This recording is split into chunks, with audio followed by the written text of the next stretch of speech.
Imagine a star that has died so completely that it no longer produces any light at all. No heat, no glow, nothing. Just a dark, silent object drifting through space, colder than the void around it. You might think that means it's gone, that there's nothing left.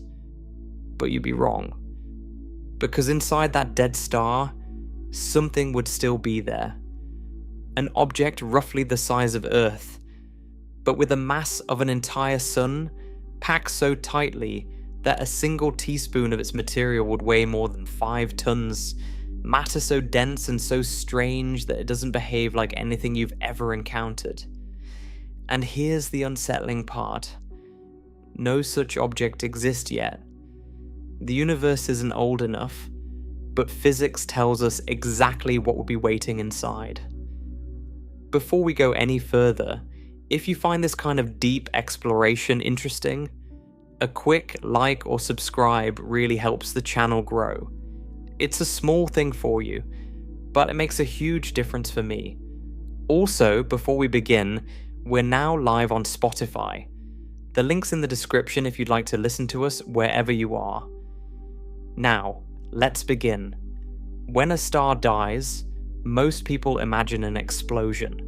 A blinding flash of light, a shockwave tearing through space, or a dramatic collapse into something so dense that not even light can escape. And some stars do end that way. The most massive ones burn through their fuel in a cosmic hurry, then detonate with enough force to briefly outshine an entire galaxy. But those stars are the exception. Most stars, including our own sun, are not massive enough for anything that violent. Most stars die quietly. They swell. They shed their outer layers into space. And then what remains is something small, something dense, something incredibly strange. A stellar remnant roughly the size of Earth, but containing the mass of an entire star, compressed to a density that defies every intuition you have about how matter should behave. This remnant is called a white dwarf, and for a very long time, it glows. It radiates the leftover heat from billions of years of nuclear fusion, slowly cooling, slowly dimming, century after century, millennium after millennium, eon after eon. But eventually, given enough time, something remarkable would happen. That white dwarf would go completely dark. No light, no significant heat, no radiation that any instrument could meaningfully detect. It would become what physicists call a black dwarf. And here is what makes this so deeply fascinating. Even after going entirely dark, that object would still be there. It wouldn't vanish. It wouldn't dissolve into nothing. It wouldn't fade out of existence the way a shadow disappears when the light shifts. Turning off the engine doesn't dissolve the machine. In the same way, the light of the star would be gone, but the matter would remain. A real, physical, unimaginably dense sphere of stellar material, sitting in the darkness of space, persisting for timescales so long, they make the current age of the universe seem like less than the blink of an eye. No black dwarf exists anywhere in the observable universe today. Not one. The universe simply hasn't been around long enough for any white dwarf to have finished cooling. But the physics that describes white dwarfs, the physics that governs how matter behaves at these extraordinary densities, is among the best tested and most thoroughly understood physics we have. And that physics gives us remarkably detailed predictions about what such an object would be like, what would still be sitting inside it, and how the matter within it would behave after the fires of fusion are trillions upon trillions of years gone. To understand what a black dwarf would be, you need to understand how a star like our sun arrives at this fate. And the path is more dramatic than most people realize, even if the ending is quiet. Right now, our sun is in the prime of its life. It's what astronomers call a main sequence star, a star that's actively fusing hydrogen into helium in its core. This is what stars do for most of their lives. The Sun has been doing it for about 4.5 billion years, and it will continue for roughly another 5 billion years. Every single second, the Sun converts approximately 600 million tons of hydrogen into helium through nuclear fusion. The temperatures at the center of the Sun reach about 27 million degrees Fahrenheit. The pressure at the core is roughly 260 billion times the atmospheric pressure you feel standing on the surface of Earth. Under those conditions, hydrogen nuclei are forced close enough together to overcome their natural electromagnetic repulsion and fuse, releasing energy in the process. That energy is what makes the Sun shine. It's also what keeps the Sun from collapsing under its own gravity. There's a constant battle happening inside the Sun right now, a tug of war between gravity pulling everything inward and the energy from fusion pushing everything outward. As long as fusion continues, that balance holds. The Sun stays stable. It shines.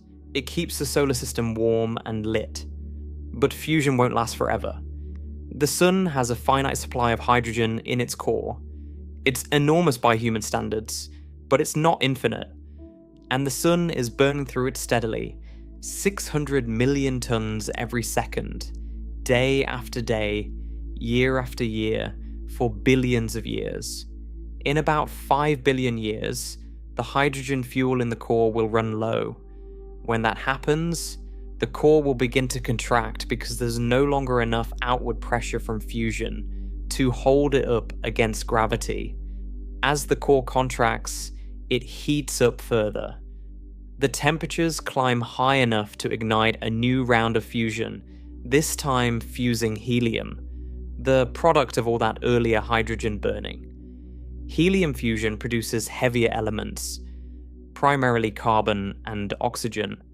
These are the ashes of helium burning, the waste products of the second stage of stellar fusion.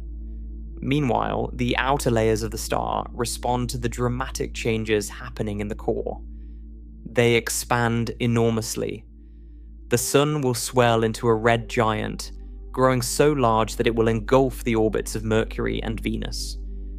Its outer atmosphere will extend perhaps as far as the current orbit of Earth, or very close to it. The Sun will become a bloated, luminous reddish sphere hundreds of times its current diameter.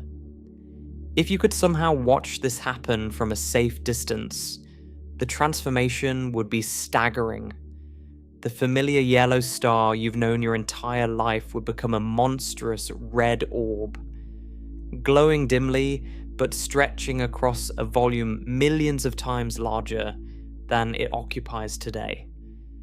The red giant phase doesn't last long by stellar standards, perhaps a few 100 million years. The helium fuel in the core is consumed much faster than the hydrogen was, and when the helium runs out, that's the end of the road for a star like the Sun. The core isn't massive enough or hot enough to ignite fusion of the carbon and oxygen that helium burning produced. Those heavier elements just sit there in the core, inert, compressed, going nowhere. Fusion stops entirely. Without any energy source generating outward pressure, you might expect gravity to crush the core completely. And if the star were massive enough, that's exactly what would happen. But for a star like the Sun, something else intervenes. Something rooted not in the physics of heat or fusion, but in the physics of quantum mechanics. As the core contracts after fusion ends, the matter inside gets squeezed tighter and tighter. The atoms are crushed together. The electrons inside the core, the negatively charged particles that surround every atomic nucleus, get packed closer and closer together. And here is where a fundamental law of quantum physics steps in and changes everything.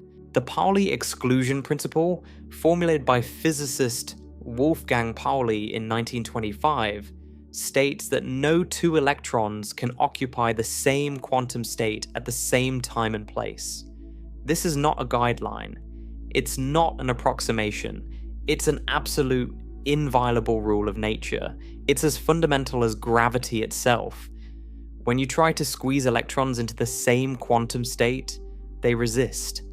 They push back with an extraordinary force, not because of heat, not because of electromagnetic repulsion between their charges, but because the laws of quantum mechanics simply do not permit them to be compressed beyond a certain point. This quantum mechanical resistance creates what physicists call electron degeneracy pressure. And this pressure is phenomenally strong. Strong enough to halt the gravitational collapse of an entire stellar core, holding up a mass comparable to the Sun in a volume comparable to the Earth. That's what a white dwarf is. It's a stellar core that has been compressed to the point where electron degeneracy pressure stops the collapse. Gravity keeps squeezing, the electrons keep pushing back, and the two forces reach a standoff, an equilibrium, a balance that can persist, in principle, forever. Here's what's truly remarkable about this. Electron degeneracy pressure has nothing to do with temperature. A white dwarf could be blazing hot or frozen to within a fraction of a degree above absolute zero, and the pressure would be essentially the same. It's not thermal pressure like the kind you're used to, where hotter gases exert more force. It's quantum mechanical pressure. It exists as long as the matter exists. This means the white dwarf doesn't need fusion. It doesn't need heat. It doesn't need any ongoing energy source to keep from collapsing. It just sits there, held up by the fundamental rules of how electrons behave when they're packed into extreme densities. It will remain in this state as long as the matter itself endures. And matter, as far as we know, endures for a very, very long time. Meanwhile, as the core contracts and becomes a white dwarf, the outer layers of the dying star are expelled into space. They drift outward, forming a beautiful expanding shell of glowing gas called a planetary nebula. The name is misleading. Planetary nebulae have nothing to do with planets. Early astronomers coined the term because these glowing shells look like the disks of planets through their small telescopes. In reality, a planetary nebula is the former outer envelope of a dead star, glowing because the white dwarf at the center is still extraordinarily hot. Hot enough to make the surrounding gas fluoresce in vivid colors. Greens, blues, reds, depending on the chemical composition of the gas. Some of the most beautiful images in all of astronomy are photographs of planetary nebulae. They look like cosmic jewels, glowing rings and shells and hourglass shapes suspended in the darkness, but they're temporary. Over tens of thousands of years, the nebula expands, thins out and fades into the surrounding interstellar medium. Its material disperses, eventually becoming part of the raw material from which future stars and planets will form.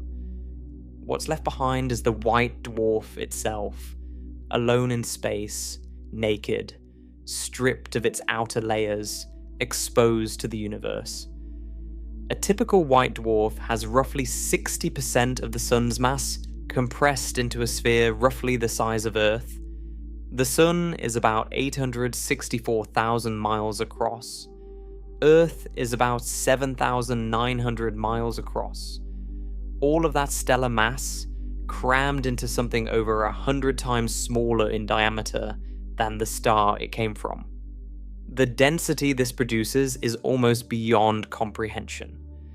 A single cubic centimeter of white dwarf material, a volume about the size of a sugar cube, weighs approximately 1 metric ton.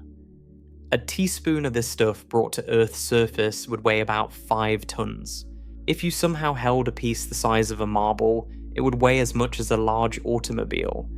You couldn't lift it. You couldn't even dent whatever surface it was resting on, because it would punch straight through any ordinary material. Through the floor, through the foundation, through the bedrock, pulled relentlessly down by its own extraordinary gravitational weight. White dwarfs are born hot. When a white dwarf first forms from the collapsed core of a dead star, its surface temperature can exceed 180,000 degrees Fahrenheit. That's more than 30 times the temperature at the surface of the sun right now. A freshly formed white dwarf glows fiercely, emitting intense ultraviolet and even soft X-ray radiation. If you could see it up close, it would appear brilliant bluish white, almost painfully bright.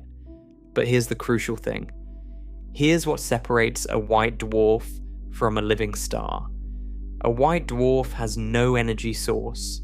There's no fusion happening inside it. There's no chemical reaction, no significant gravitational contraction, nothing generating new heat. All a white dwarf possesses is the residual thermal energy from its former life as a star. The heat that was already there when fusion stopped. And it radiates that heat away into the cold vacuum of space. Slowly, steadily, relentlessly. This cooling process is extraordinarily slow. A white dwarf doesn't cool like a pot of water left on a countertop. It doesn't lose its heat in minutes or hours. It takes millions of years to cool noticeably, billions of years to cool significantly. The reason for this extreme sluggishness is partly that white dwarfs are incredibly dense, which means they store a tremendous amount of thermal energy per unit volume, and partly that their small surface area relative to their mass means they have only a tiny window through which to radiate that heat away. It's like trying to cool down a massive block of iron by blowing on it through a straw. The heat escapes, but only a tiny amount at a time. The oldest white dwarfs we've observed, remnants of stars that died when the universe was young, are still glowing. They're dimmer than they once were, cooler than they once were, but they're still radiating measurable heat. Their surface temperatures still sit in the range of roughly 3,000 to 4,000 Kelvin, which translates to approximately 4,900 to 6,700 degrees Fahrenheit. Still hot enough to glow a deep red. Still very much visible to our telescopes and instruments. The universe is approximately 13.8 billion years old. And in all that time, not a single white dwarf anywhere in the cosmos has had enough time to cool completely. Not one. How long would it actually take? The estimates vary depending on the mass and composition of the white dwarf, but the numbers are staggering by any standard. Current calculations suggest that it would take somewhere on the order of a quadrillion years, possibly even longer, for a typical white dwarf to radiate away enough heat to reach a temperature indistinguishable from the cosmic background. A quadrillion is one followed by 15 zeros. The current age of the universe is about 13.8 billion years, which is 1.38 followed by 10 zeros. The cooling time is roughly 100,000 times longer than the universe has existed so far. To put this another way, the universe would need to continue existing for about 100,000 times its current age before the first black dwarf could appear. If you compress the entire history of the cosmos from the Big Bang until this moment into a single year, the time needed for the first white dwarf to finish cooling would stretch forward for roughly 100,000 more of those years. And yet the laws of thermodynamics are absolute. Heat flows from hot to cold. A white dwarf, sitting in a universe that is gradually cooling toward absolute zero, will eventually approach thermal equilibrium with its surroundings. Given enough time, every last joule of thermal energy will be radiated away. The surface will drop below any detectable temperature. The glow will fade to nothing. The object will become, for all practical purposes, invisible. Not because it's gone, but because it no longer emits anything for us to see. That is a black dwarf. The cooled, dark, cold remnant of a white dwarf, still possessing the mass of a star, still possessing the density of a white dwarf, still held together by gravity and supported against collapse by electron degeneracy pressure. But dark, silent, cold, as close to nothing as a real physical object with the mass of a star can possibly be. Now, it's critical to be absolutely clear about what a black dwarf is not, because the name can mislead, and there are other objects in the universe with similar sounding names that are entirely different things. A black dwarf is not a black hole. A black hole is a region of space-time where gravity has become so extreme that nothing can escape, not even light. Black holes form from the catastrophic collapse of the most massive stellar cores. Cores so heavy that neither electron degeneracy pressure nor neutron degeneracy pressure can resist gravity. Everything falls inward, past every known physical barrier, forming a singularity surrounded by an event horizon, a one-way boundary from which nothing returns. A black hole warps the fabric of space-time itself. It is one of the most extreme and violent objects in the universe. A black dwarf is nothing like this. A black dwarf has a solid surface. Light can leave it freely. There's no event horizon, no singularity, no warping of space-time beyond ordinary gravity. It's simply a cold, dense, dark ball of matter. Extraordinarily dense, yes, but not a black hole. A black dwarf is also not a brown dwarf. Brown dwarfs are sometimes called failed stars. They form from collapsing gas clouds just like normal stars do, but they never accumulated enough mass to sustain hydrogen fusion in their cores. They never truly ignited. They were born dim and they remain dim, slowly cooling over billions of years.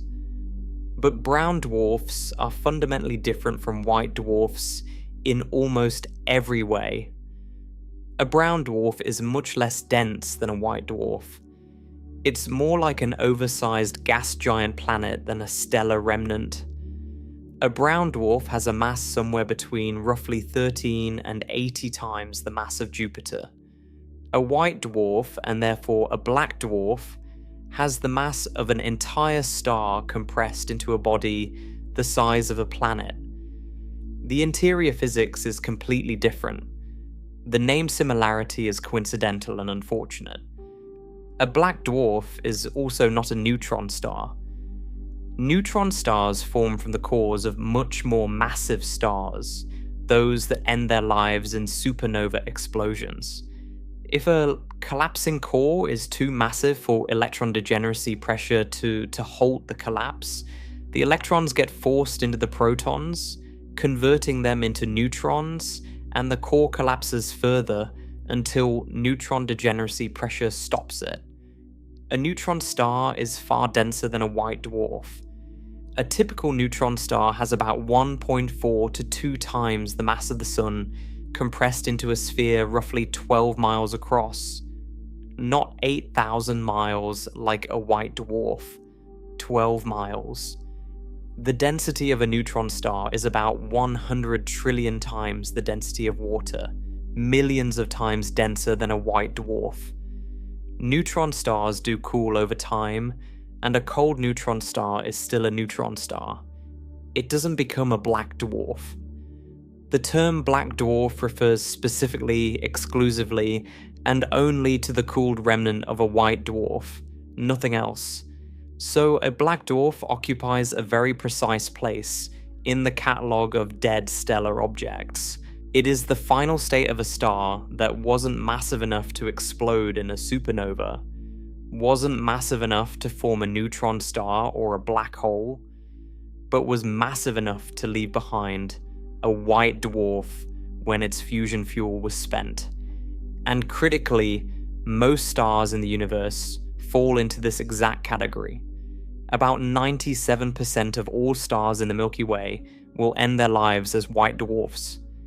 That includes our Sun.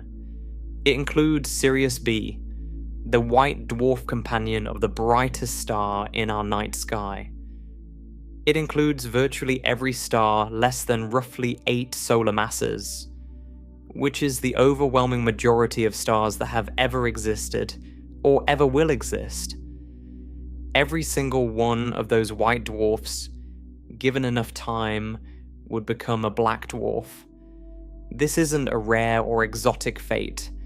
It's the default ending for most stars in the cosmos. It's the most common final chapter in stellar evolution. It's just that the universe is far, far too young for even one of them to have arrived there yet. There's a mass ceiling for white dwarfs that's worth understanding because it tells us exactly which stars end up on this path and which don't. In 1930, the brilliant astrophysicist Subrahmanyan Chandrasekhar, then only 19 years old, calculated that electron degeneracy pressure can only support a white dwarf up to a certain mass. That limit is approximately 1.4 times the mass of the Sun. Beyond that threshold, electron degeneracy pressure simply isn't strong enough. The electrons cannot push back hard enough to resist gravity. If a white dwarf somehow exceeds this limit, perhaps by accreting matter from a companion star, it doesn't just get slightly heavier. It destabilizes entirely, potentially detonating as a Type 1a supernova, one of the most energetic explosions in the universe, or in certain scenarios, collapsing into a neutron star.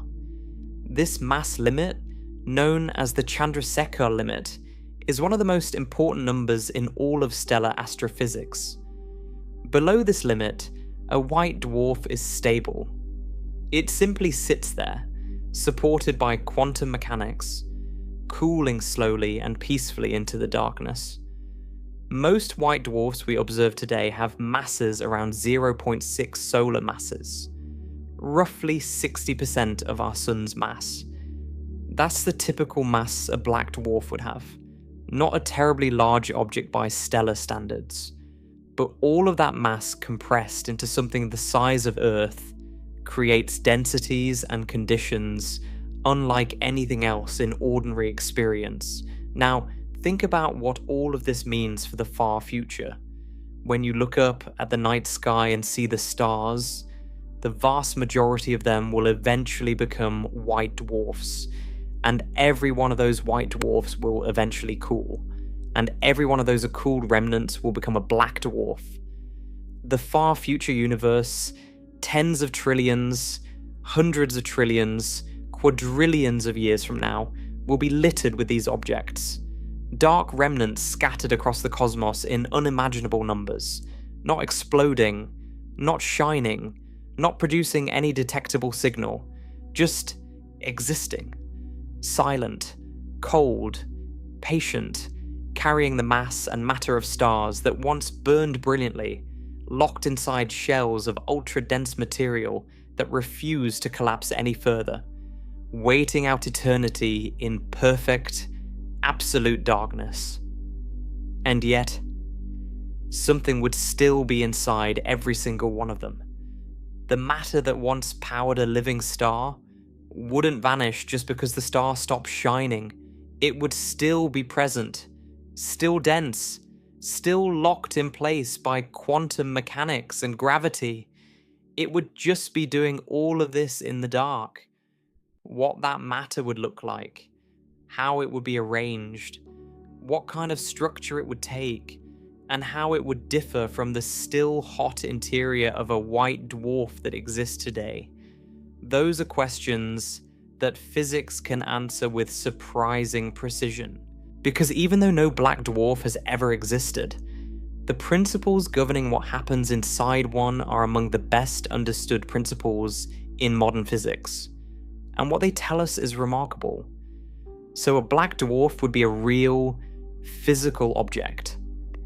Cold, dark, and silent, but very much present.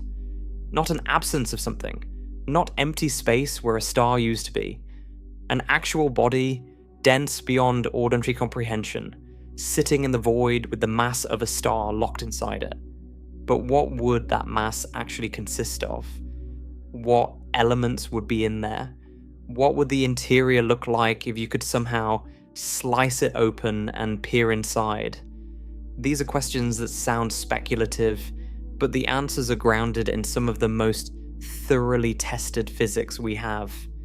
Because even though no black dwarf has ever existed, every black dwarf would begin its existence as a white dwarf. And we've studied white dwarfs extensively. We've observed thousands of them. We've measured their masses, their temperatures, their compositions. We've built mathematical models of their interiors that match observations with extraordinary precision. A black dwarf is simply what happens when you let a white dwarf cool for long enough. The interior doesn't transform into something alien. It's the same matter, arranged in the same fundamental way, just colder. Much, much colder.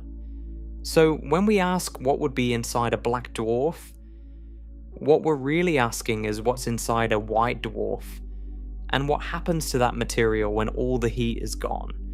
The answer begins with a single question.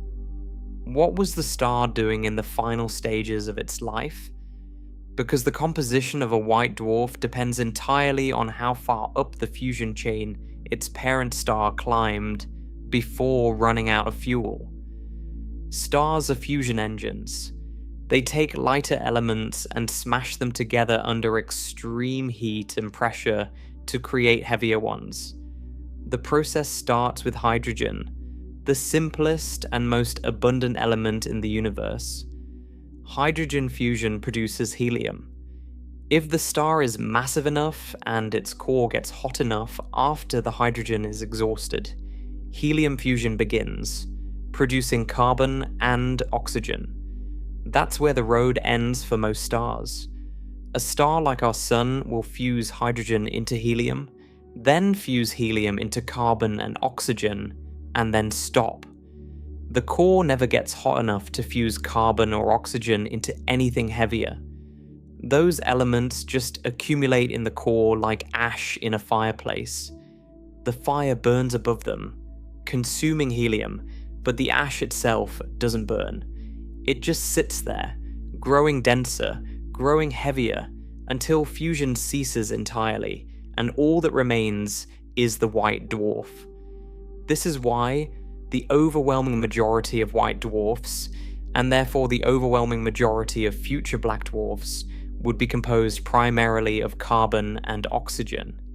These two elements, the products of helium fusion, make up the bulk of the interior. Not in the form you're used to seeing them, of course. Not carbon as graphite in a pencil or diamond in a ring. Not oxygen as the gas you breathe. These atoms would be in an entirely different state, crushed together at densities roughly 1 million times that of water. Stripped of their electrons, their nuclei packed far closer together than atoms in any ordinary solid, liquid, or gas. But chemically, elementally, they would still be carbon and oxygen. The same elements that make up so much of the world around you. The carbon in your body, the oxygen in the air you breathe, these are the same elements that would constitute the heart of a dark, dead star trillions of years in the future. But not every black dwarf would have this exact composition. The universe produces white dwarfs from a range of parent stars, and different parent stars leave behind different remnants. Stars at the lower end of the mass range, those significantly less massive than our Sun may never get hot enough to ignite helium fusion at all. Their cores would be composed almost entirely of helium. These helium-core white dwarfs are relatively rare today because the universe hasn't been around long enough for the lowest mass stars to have completed their life cycles. Stars that are only a fraction of the Sun's mass burn their hydrogen so slowly that they can shine for tens of billions, even hundreds of billions of years. In the current universe, none of them have died yet, but in the far future, they will. And when they do, they'll leave behind white dwarfs made of helium rather than carbon and oxygen. At the other end of the range, stars somewhat more massive than the Sun, but still below the threshold for supernova explosions, roughly in the range of 6 to 8 solar masses, can push fusion further. Their cores get hot enough to fuse carbon, producing neon and magnesium before the process finally halts. These stars leave behind white dwarfs with cores rich in oxygen, neon, and magnesium. They tend to be more massive white dwarfs, closer to the Chandrasekhar limit, and their interiors would be subtly different in composition from the more common carbon-oxygen variety. So when we talk about what would be inside a black dwarf, the most common answer is carbon and oxygen. But the full picture includes a range. Helium white dwarfs for the smallest stars, carbon-oxygen white dwarfs from Sun-like stars, oxygen neon magnesium white dwarfs from the more massive progenitors just below the supernova threshold. Each type would eventually cool into its own variety of black dwarf, with a slightly different internal composition but the same fundamental physics holding it together. Now, let's talk about what that interior would actually be like as a physical structure. Because it wouldn't be a uniform blob. It would have layers, and those layers would have very different properties. Start from the outside and work your way in. A white dwarf, while it's still hot, typically has an extremely thin atmosphere. This atmosphere is composed of the lightest elements available, usually hydrogen or helium, which float to the surface because they're less dense than the carbon and oxygen beneath. The atmosphere is astonishingly thin relative to the size of the object. If a white dwarf were the size of Earth, its atmosphere would be thinner than a coat of paint on a basketball. Most of the object's mass, well over 99% of it, is in the dense interior below. Beneath the atmosphere lies a thin envelope, a transitional layer where the density increases rapidly with depth. And beneath that lies the core, which constitutes the vast bulk of the white dwarf. The core is where the truly extraordinary conditions exist. This is where roughly 60% of a solar mass is packed into a volume the size of a planet. This is where the density reaches 1,000,000 times that of water. And this is where something remarkable happens as the white dwarf cools. When a white dwarf is young and hot, the ions in its core, the carbon and oxygen nuclei that make up the bulk of its mass, are in a state that resembles a very hot, impossibly dense liquid. They have enough thermal energy to move around freely, jostling and colliding, refusing to settle into fixed positions. The interior at the atomic level is disordered and chaotic, even under tremendous pressure.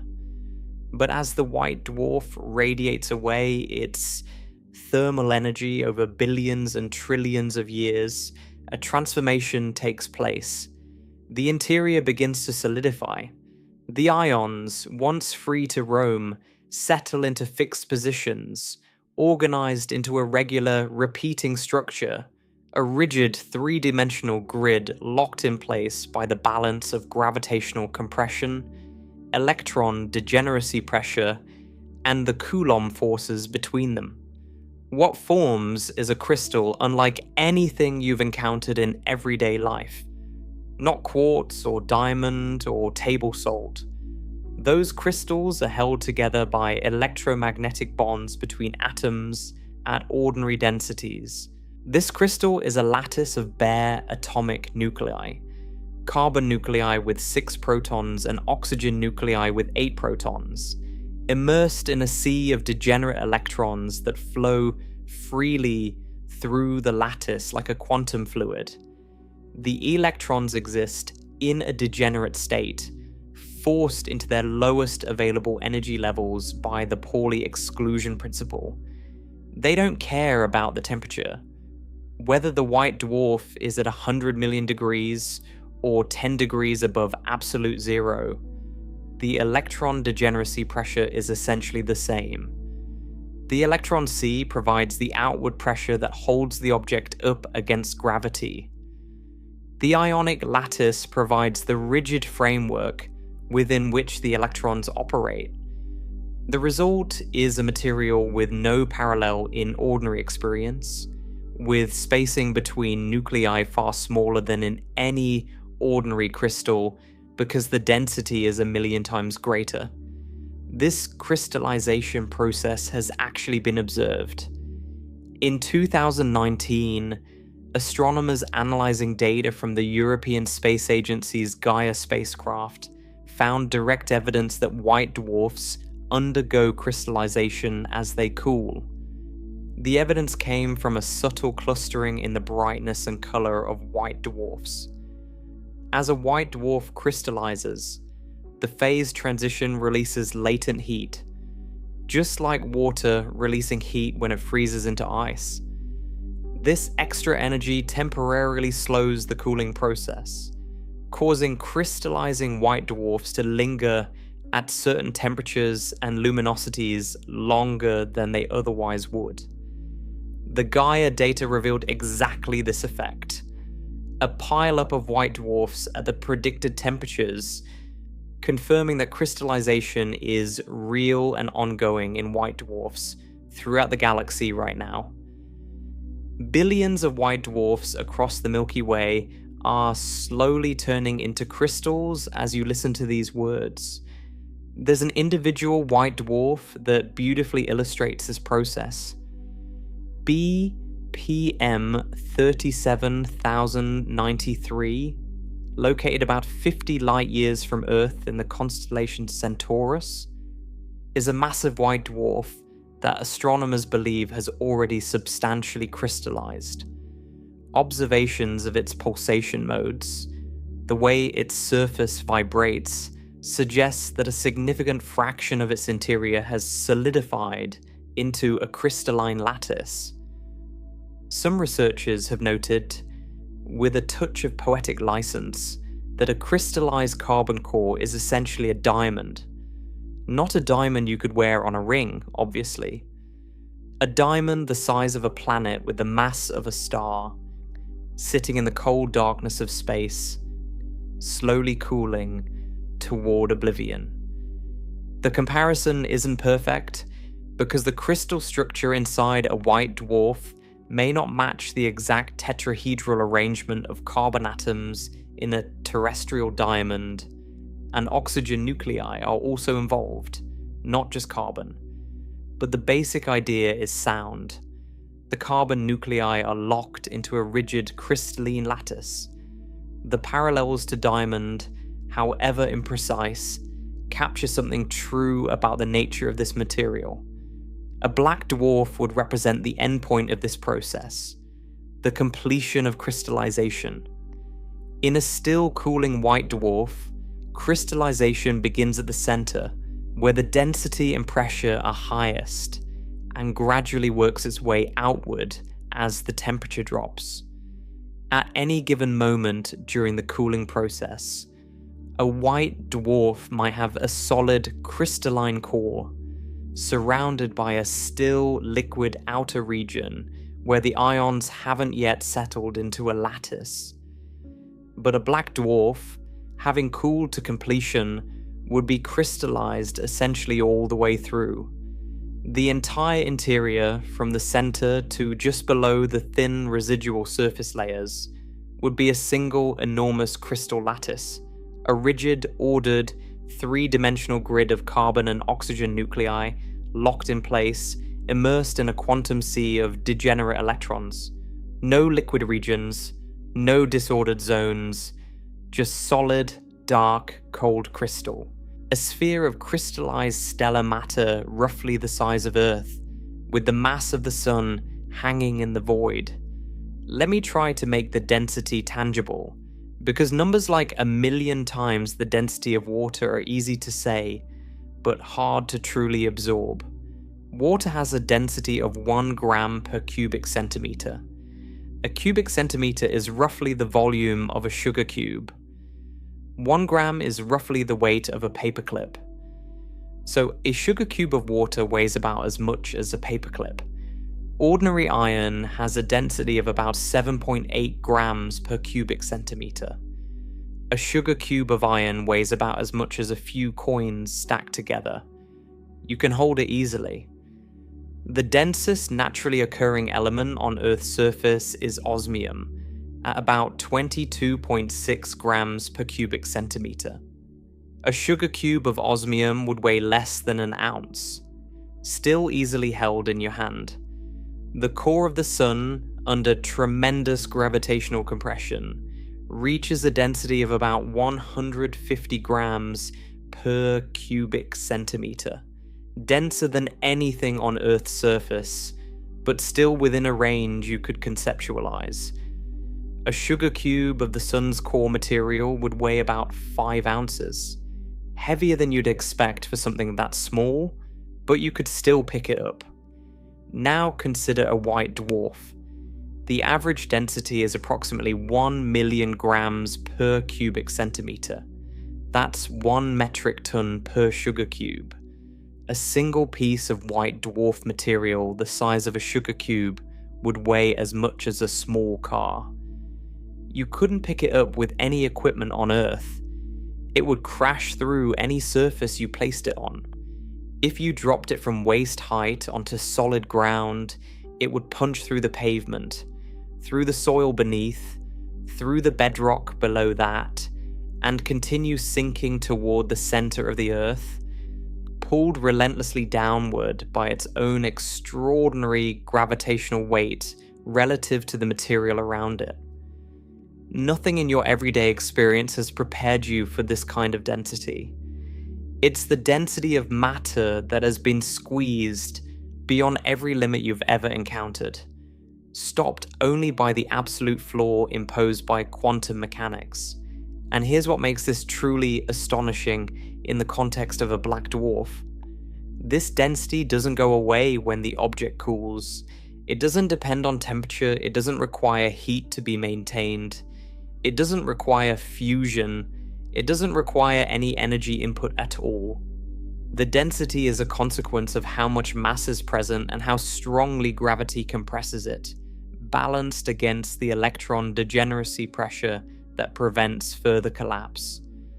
Temperature is almost irrelevant to this equation. A white dwarf at 100 million degrees has essentially the same density as a black dwarf at 3 degrees above absolute zero. The mass is the same, the volume is the same, the balance of forces is the same. Cooling changes the thermal state of the ions and the behavior of the lattice, but it barely changes the overall density or size of the object. A black dwarf would be almost exactly the same diameter as the white dwarf it used to be. Same mass, same density, same gravitational pull at its surface. Think about what that means for a moment. If you were somehow floating in space near a black dwarf, you would feel its gravity just as strongly as you would feel the gravity of a white dwarf with the same mass. Your instruments would detect its gravitational influence on nearby objects. Light passing near it would be slightly bent, just as light bends near any massive object. If the black dwarf had planets in orbit around it, those planets would continue orbiting exactly as they always had. The gravitational field of a black dwarf would be indistinguishable from the gravitational field of the white dwarf it once was. The only difference is that the black dwarf wouldn't be emitting any light. You could detect it by its gravity, but not by its glow. It would be a dark gravitational presence in space, massive and dense but utterly invisible to any telescope that relies on collecting light. Now, let's go deeper into what the interior structure would look like in more detail, because the crystalline lattice isn't the whole story. The arrangement of the crystal isn't perfectly understood at these extreme densities, but theoretical models make strong predictions. In the densest central regions of the core, where the pressure and density are highest, the carbon and oxygen nuclei would be packed into a lattice structure that most models predict would resemble what physicists call a body-centered cubic lattice. Imagine a three-dimensional grid where each ion sits at a specific point, equidistant from its nearest neighbors, locked in place by the interplay of electrostatic forces and the quantum pressure of the surrounding electron sea. Each nucleus would be surrounded by a precise arrangement of other nuclei, the same pattern repeating over and over, trillions upon trillions upon trillions of times, filling the entire interior of the object. The electrons wouldn't be locked into this lattice. They would move freely through it, forming a degenerate Fermi gas that permeates the entire crystal. Think of the ions as the fixed scaffolding and the electrons as a fluid flowing through the scaffolding. The scaffolding provides the structure, the shape, the rigidity. The electron fluid provides the pressure that holds everything up against gravity. Together, they form a single coherent structure, an ordered lattice permeated by a quantum fluid, unlike anything else in the physical universe. One subtle but fascinating detail involves the separation of carbon and oxygen within the lattice. As a white dwarf crystallizes, the carbon and oxygen nuclei don't necessarily freeze into a perfectly mixed crystal. There's evidence from theoretical models that during crystallization, the heavier oxygen nuclei tend to sink toward the center, while the lighter carbon nuclei are pushed outward. This happens because oxygen nuclei are heavier than carbon nuclei. When the lattice begins to form, the denser oxygen fits more naturally into the tightly packed crystalline structure at the center, where gravitational compression is greatest. Carbon, being lighter, gets preferentially excluded from the growing crystal front and displaced into the still liquid regions above. As crystallization progresses outward, this sorting continues, gradually building up an interior with a compositional gradient. The innermost core becomes enriched in oxygen relative to carbon, while the outer core becomes enriched in carbon relative to oxygen. This isn't a sharp boundary, it's a gradual transition, like the way sediment settles in layers at the bottom of a still lake, with heavier grains falling deeper than lighter ones. But it means the interior of a fully crystallized black dwarf would not be perfectly uniform. It would have a subtly layered architecture, an oxygen-rich heart surrounded by a carbon-rich mantle, all encased within the same crystalline structure. If you could somehow see through it, you wouldn't find one monolithic block of identical material. You'd find concentric zones, each with a slightly different elemental balance, a hidden internal geography written into the crystal by gravity and chemistry during the long ages of cooling. Above the crystallized core, a black dwarf would retain some remnant of the thin atmospheric layers that once covered the white dwarf. But these layers would be profoundly altered by the cooling process. On a hot white dwarf, the atmosphere is a thin layer of hydrogen or helium gas, kept aloft by thermal energy. As the object cools toward absolute zero, the atmospheric gas would lose its thermal support and settle onto the surface. Over immense timescales, the atmosphere would become vanishingly thin, essentially collapsing down to an ultra-thin shell, perhaps just a few atoms thick, resting on the bare surface of the crystallized interior. For all practical purposes, the surface of a black dwarf would be exposed crystal, bare stellar matter, crystallized carbon and oxygen nuclei, sitting at the interface between the interior and the vacuum of space. No significant atmosphere to speak of, no gas envelope, just the raw surface of one of the densest solid structures the universe can produce. What would this surface be like? It would be extraordinarily smooth by macroscopic standards. The immense gravitational field of a black dwarf, which at the surface would be roughly 350,000 times stronger than Earth's surface gravity, would flatten any irregularity. Mountains, valleys, craters, all impossible. The surface gravity is so intense that the maximum possible height of any surface feature would be measured in fractions of a millimeter, possibly less. The surface would be essentially a perfect sphere, polished smooth by gravity to a degree that no human manufacturing process could match. It would be the smoothest solid surface in the universe. A dark, cold, featureless sphere of crystallized stellar matter hanging in the emptiness of space. If you could somehow stand on the surface of a black dwarf, which you obviously couldn't because the gravity would crush you instantly, but if you could, you would be standing on a solid surface, denser than anything you've ever imagined. The ground beneath you would be a lattice of carbon and oxygen nuclei, locked in a rigid crystalline structure with degenerate electrons flowing freely through the lattice beneath your feet. You would weigh roughly 350,000 times more than you weigh on Earth.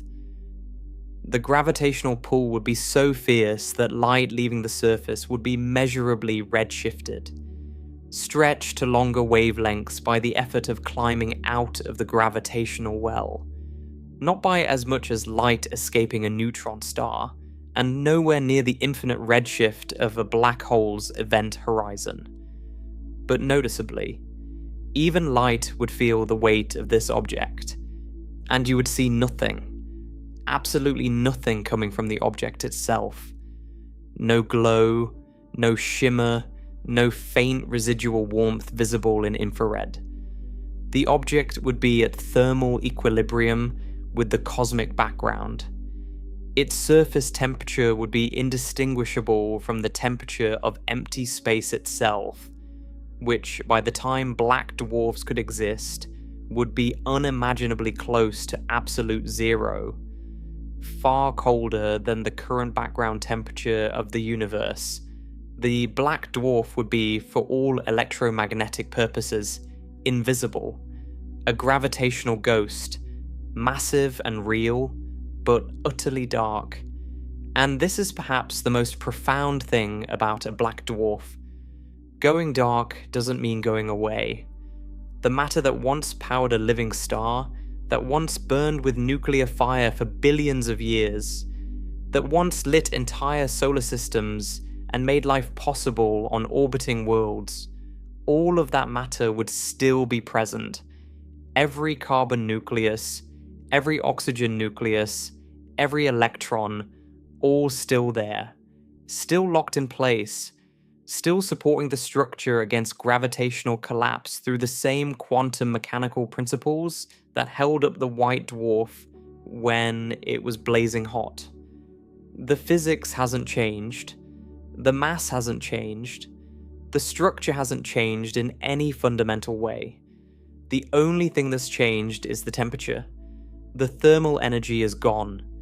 The vibrations of the lattice have been stilled almost completely. The object has reached, or very nearly reached, its ground state, the lowest possible energy configuration allowed by quantum mechanics. The object persists. It keeps its mass, it keeps its gravity, it keeps its physical structure, it keeps its crystalline interior. It occupies space. It bends light that passes near it. It holds any surviving orbiting bodies in their paths through the unchanging pull of its gravitational field. It's there. Really, physically, undeniably there. Just dark. A black dwarf would be the universe's most silent monument. A memorial to a star that lived and died so long ago that the timescale separating its death from the present moment would dwarf the entire current age of the cosmos. A structure built not by any conscious hand, but by the relentless interplay of gravity and quantum mechanics, standing in the void, unchanged, unmoving, uncaring, for timescales so vast that they're barely meaningful even as abstract numbers. A dark crystal the size of a planet with the mass of a star, composed of the ashes of nuclear fusion, supported by the immovable foundation of quantum physics, carrying within it the final physical record of a sun that once shone. And yet, even in the seemingly final state, there would still be differences between this cold, dark object and the hot white dwarf it descended from. The cooling process doesn't just reduce the temperature, it transforms the character of the interior in specific quantifiable ways. The transition from a hot, partially liquid, thermally active white dwarf to a cold, fully crystallized, thermally dead black dwarf involves real physical changes at every stage.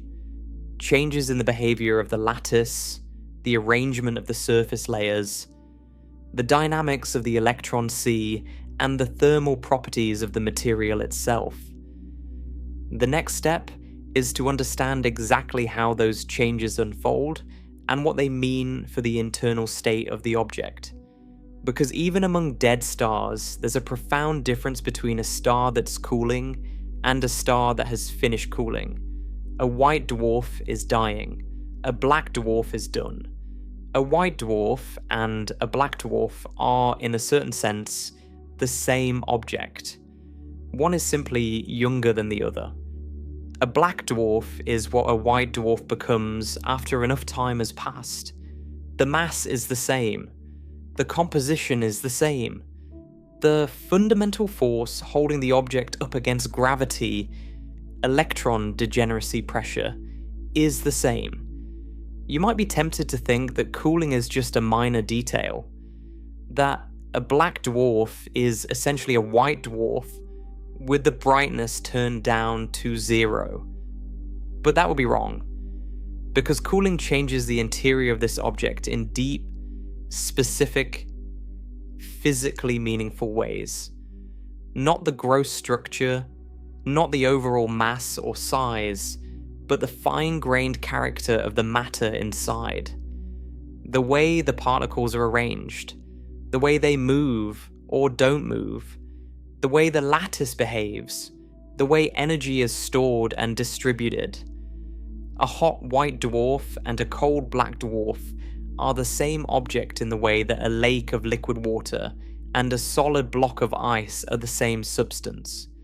Same molecules, same chemical identity, but profoundly different in their physical state and their internal behavior. Understanding how a black dwarf's interior would differ from a white dwarf's interior requires understanding the cooling process itself, stage by stage, because the cooling isn't a single uniform process. It unfolds in distinct phases, each governed by different physics, each operating on vastly different timescales, and each phase transforms the interior in a specific way. Let's start at the beginning, right after the white dwarf forms.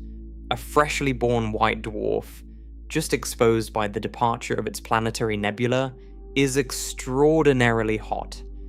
Its core temperature can exceed 100 million degrees Kelvin. That's hotter than the core of many living stars. The surface is cooler, perhaps 100,000 to 200,000 degrees Kelvin, but still ferociously hot by any everyday standard. At these temperatures, the interior is a turbulent, energetic place. The ions, the carbon and oxygen nuclei that make up the bulk of the core, are in a state of vigorous thermal motion. They crash into each other, scatter off one another, and move freely through the dense interior like particles in an extremely hot, extremely compressed fluid. The electrons are already degenerate. Even at these enormous temperatures, the electrons have long since been squeezed into their quantum mechanical ground configuration. Electron degeneracy pressure is already fully operational. But the ions are not degenerate. They still behave thermally. They carry heat. They have kinetic energy. They respond to temperature changes in the ordinary classical way. More heat means faster motion. Less heat means slower motion. The distinction between the electrons and the ions is crucial, because as the white dwarf cools, these two populations of particles follow very different paths. The first stage of cooling is dominated by neutrino emission, and it happens fast by astronomical standards. In the extremely hot core of a young white dwarf, the thermal energy is high enough to produce neutrinos through several quantum mechanical processes. Neutrinos are ghostly subatomic particles with almost no mass and no electric charge. They interact so weakly with ordinary matter that they can pass through the entire body of the white dwarf without being absorbed or deflected. A neutrino generated at the center of the core flies straight out through the dense material as though it weren't there. Every neutrino that escapes carries energy with it. This is energy permanently lost from the white dwarf, radiated away not as light from the surface, but as invisible neutrinos streaming out from every part of the interior simultaneously. In the first few million years after a white dwarf forms, neutrino emission is the dominant cooling mechanism. It's extraordinarily efficient at draining heat from the core because the neutrinos don't have to work their way to the surface the way photons do. They leave instantly, carrying thermal energy directly out of the deepest interior. During this phase, the core temperature drops rapidly, from over 100 million degrees Kelvin down to perhaps 10 or 20 million degrees Kelvin in just a few tens of millions of years. By white dwarf standards, this is fast.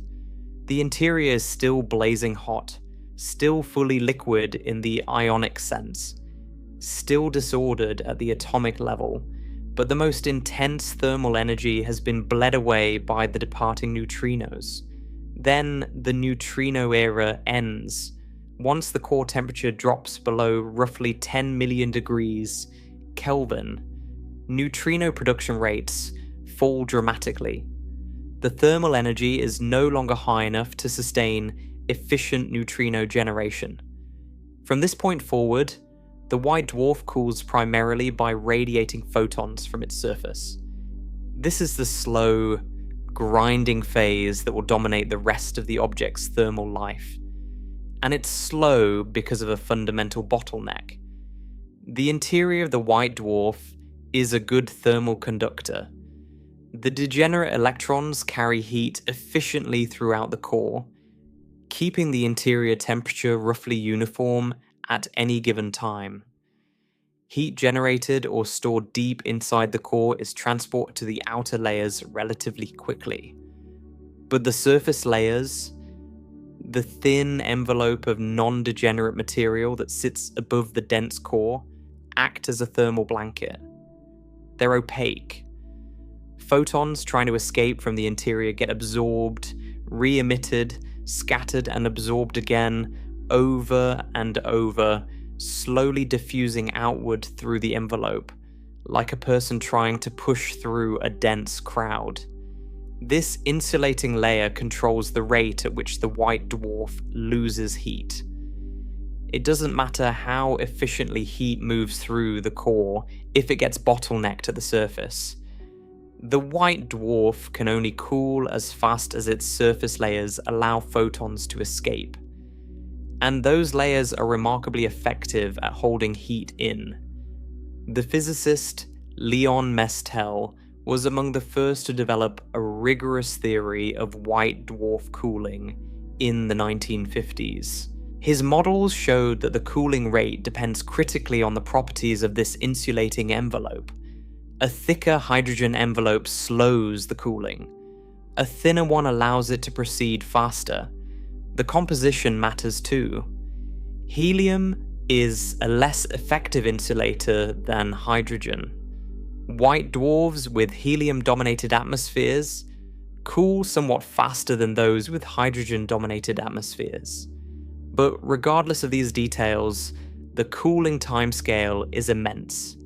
A typical white dwarf takes billions of years to cool from its initial temperatures down to the range of a few thousand degrees Kelvin at the surface. And the colder it gets, the slower it cools, because a cooler surface radiates energy less efficiently. The luminosity of a white dwarf decreases over time, which means it loses energy more slowly, which means it cools more slowly, which means its luminosity decreases even more slowly. It's a decelerating process. Each successive drop in temperature takes longer than the one before. Now here's where the internal transformation begins in earnest. As the core temperature drops through this long photon cooling phase, the ions inside gradually lose their thermal kinetic energy. Remember, the ions in a hot white dwarf behave like a dense fluid. They move freely, colliding and scattering, disordered and chaotic at the microscopic level. But as the temperature falls, the ions slow down. Their average kinetic energy decreases, and as they slow, the electrostatic forces between them, the Coulomb repulsion between their positive charges, begin to matter more and more. In a hot environment, an ion is moving so fast that the electrical forces of neighboring ions barely deflect its path. It blows past its neighbors like a speeding car ignoring stop signs. But in a cooler environment, the ion is moving slowly enough that the electrical forces have time to act. The ion starts to feel the pull and push of its neighbors. It starts to be steered into certain positions and deflected from others. As the temperature drops further, the ions slow to the point where the electrostatic interactions completely dominate their motion. They stop behaving like a fluid and start behaving like a solid. They lock into position, each ion sitting at a fixed point in a three-dimensional lattice, held there by the balance of forces from all its neighbors. This is crystallization, and it starts at the center of the core, where the density is highest and the Coulomb interactions are strongest, then gradually spreads outward as the temperature continues to fall. At any given time during this process, the white dwarf has a solid crystalline core surrounded by a still liquid outer shell, where the temperature hasn't dropped enough for crystallization to occur. The boundary between solid and liquid, the crystallization front, moves slowly outward over billions of years. This transition from liquid to solid fundamentally changes the internal physics. In the liquid phase, the ions contribute to the heat capacity of the white dwarf in a straightforward way. Each ion has kinetic energy proportional to the temperature. The total thermal energy stored in the ion fluid is simply the sum of all those individual kinetic energies. This is classical physics. It's well understood and relatively simple. But once the ions crystallize into a lattice, everything changes. A crystal doesn't store heat through the random motion of individual particles flying around freely. A crystal stores heat through vibrations of the lattice itself. The ions are locked in place, but they can vibrate around their equilibrium positions. These vibrations are quantized, meaning they come in discrete packets of energy called phonons. The physics of how a crystal lattice stores and releases heat is fundamentally different from the physics of how a fluid does it.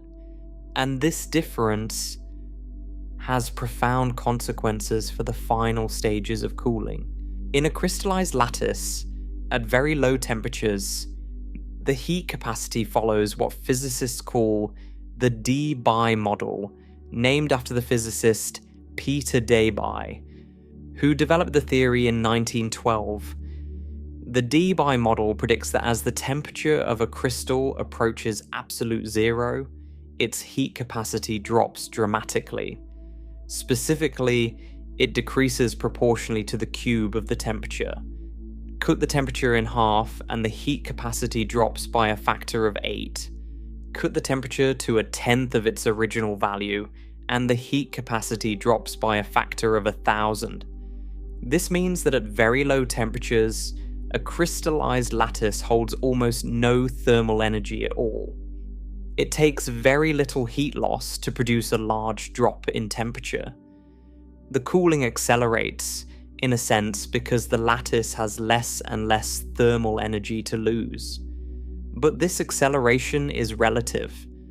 By the time the crystallization is complete and the Debye regime takes over, the white dwarf is already extremely cold. The remaining thermal energy is a tiny fraction of what it once was, and the surface luminosity, the rate at which photons escape into space, is vanishingly small. So even though each unit of energy lost produces a larger temperature drop, the rate of energy loss itself has slowed to almost nothing. The net effect is that the final stages of cooling toward absolute zero take an almost unimaginably long time. The approach to zero is asymptotic. The temperature gets lower and lower and lower, but it never quite reaches zero. Each step toward zero is smaller than the last. The object cools forever, getting imperceptibly colder over timescales that stretch into the quadrillions and quintillions of years. This is the thermal death of a star. Not a sudden event, not a dramatic final moment, a long, slow, asymptotic fade into the cold. And at the end of this fade, you would have a black dwarf, an object whose ions are locked in a rigid crystalline lattice, vibrating with the faintest possible residual motion, approaching but never quite reaching absolute stillness. Let me be precise about what temperature means inside such an object, because at these extremes, temperature behaves very differently for the two populations of particles in the interior. For the ions, temperature is directly related to the vibrational energy of the lattice. In a hot white dwarf, the ions vibrate vigorously around their lattice positions, or if the interior is still liquid, they move freely with substantial kinetic energy. As the temperature drops, these vibrations decrease. In a fully cooled black dwarf, the ions would be vibrating with the minimum energy allowed by quantum mechanics. They can't be perfectly still, because the Heisenberg uncertainty principle forbids any particle from having exactly zero kinetic energy while being confined to a specific location. But they would be as close to still as the laws of physics permit. Their vibrational energy would be the quantum mechanical ground state energy of the lattice, and nothing more. No thermal excitation above that ground state. No random energy beyond the irreducible quantum minimum. For the electrons, the situation is completely different. The electron C inside a black dwarf would still be highly energetic, even at absolute zero temperature. This sounds contradictory, but it's a direct consequence of the Pauli exclusion principle. In a degenerate electron gas, the electrons are stacked into quantum states like floors in a building. The lowest energy states are filled first, then the next lowest, then the next, all the way up to what physicists call the Fermi energy, which in a white dwarf is enormous. The Fermi energy of the electrons in a white dwarf core is on the order of hundreds of thousands of electron volts. This is far higher than the thermal energy at any temperature the white dwarf will experience during its cooling lifetime. It means the electrons are, in a sense, frozen into their quantum states from the very beginning. Temperature barely affects them. A white dwarf at 100 million degrees Kelvin and a black dwarf at near absolute zero would have almost identical electron distributions. The electrons don't cool, they don't slow down, they don't lose energy as the object cools. They're already in their ground state configuration, have been since the white dwarf formed, and they'll remain there regardless of what happens to the temperature. This creates a remarkable situation inside a black dwarf. The ionic lattice would be at the lowest possible energy state, essentially frozen, barely vibrating. But the electron sea permeating that lattice would still contain enormous kinetic energy because quantum mechanics demands it. The electrons would still be moving at significant fractions of the speed of light, still exerting tremendous degeneracy pressure, still supporting the entire object against gravitational collapse. The electrons are not cold in any intuitive sense. They're energetic, fast, and powerful. But they're not hot either. They're simply degenerate. Their energy is quantum mechanical, not thermal. It cannot be radiated away. It cannot be lost to the environment. It's a permanent, irreducible feature of the electron gas at these densities. So the interior of a black dwarf would be a place of stark physical contrast. The ionic lattice, representing the bulk of the mass, would be still, silent, cold, rigid, and crystalline. The electron sea, providing the pressure that holds everything up, would be energetic, fast, quantum mechanically active, and completely unaffected by the temperature of the ions. These two components of the same material, coexisting in the same space, would be in profoundly different physical states. One has reached the end of its thermal journey. The other was never on a thermal journey to begin with. If you could somehow freeze a river solid while a powerful wind continued to blow through the ice at full force, you'd have something faintly resembling this situation. The river has stopped. The water molecules are locked in place, motionless, rigid, but the wind hasn't noticed. It howls through the frozen structure with the same energy it always had, unchanged by the freezing of the medium it passes through. Inside a black dwarf, the ionic lattice is the frozen river. The degenerate electron sea is the wind. One has gone completely still. The other was never capable of stillness in the first place, because the quantum rules governing it simply don't allow it to stop. Now, let's consider the surface and atmosphere. This is another area where a black dwarf would differ meaningfully from a white dwarf. A typical white dwarf has a very thin atmosphere composed primarily of hydrogen or helium. In many white dwarfs, the atmosphere is dominated by hydrogen, which floats to the top because it's the lightest element. In others, the atmosphere is helium-dominated, possibly because the hydrogen layer was lost during the star's evolution, or because it was never thick enough to form a persistent surface layer. Beneath the atmosphere is the thin, non-degenerate envelope, the insulating blanket that controls the cooling rate, and beneath that is the dense, degenerate core.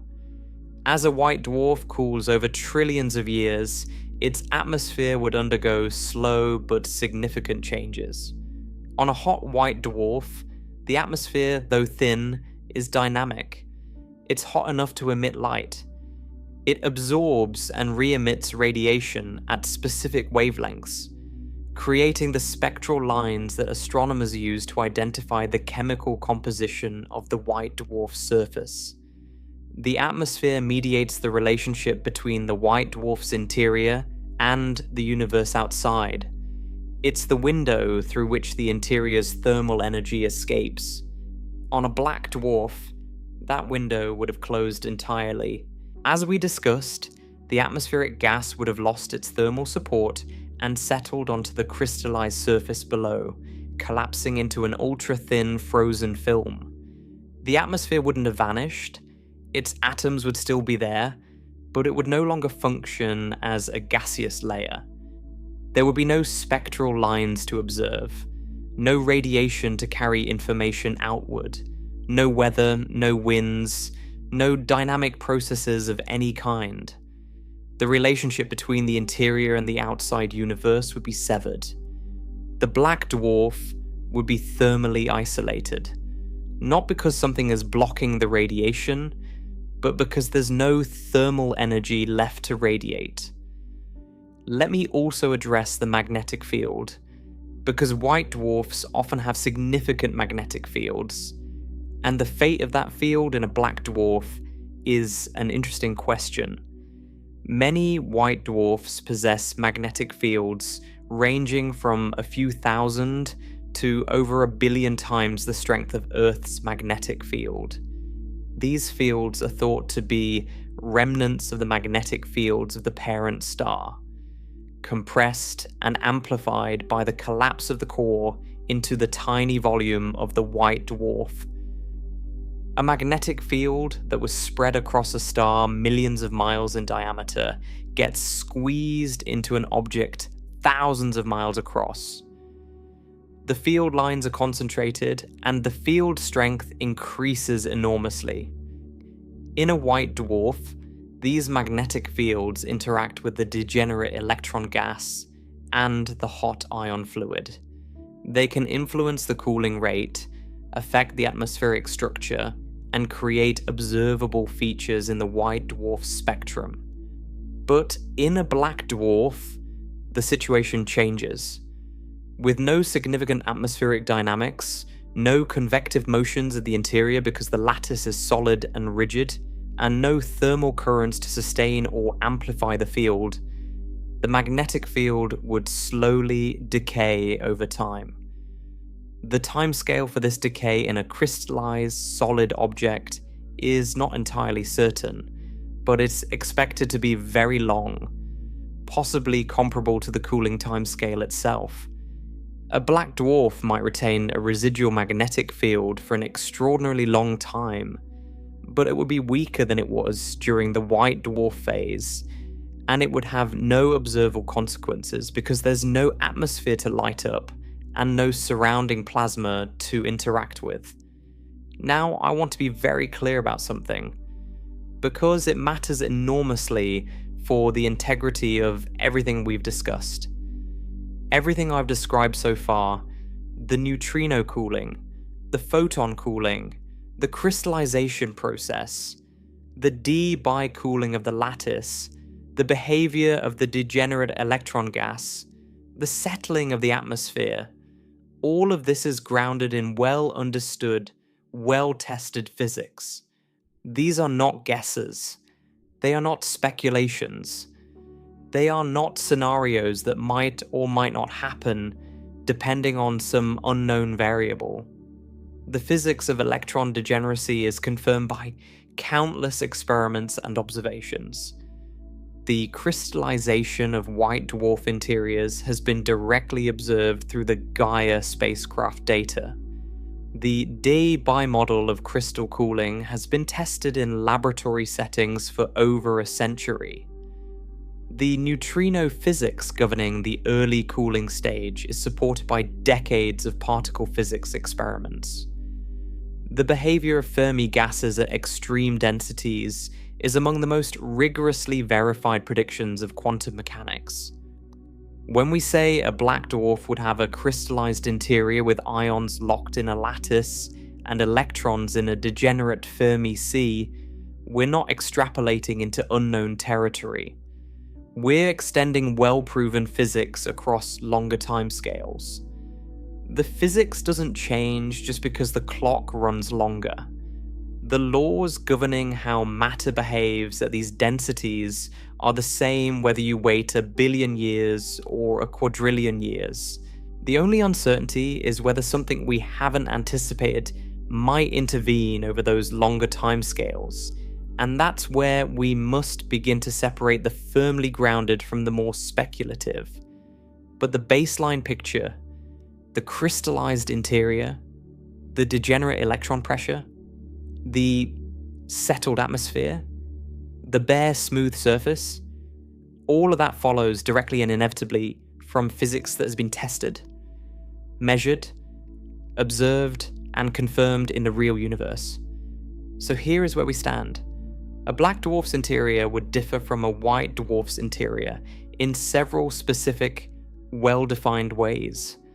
The ions, which in a hot white dwarf move freely as a dense liquid, would be locked into a rigid crystalline lattice, vibrating at their quantum mechanical minimum.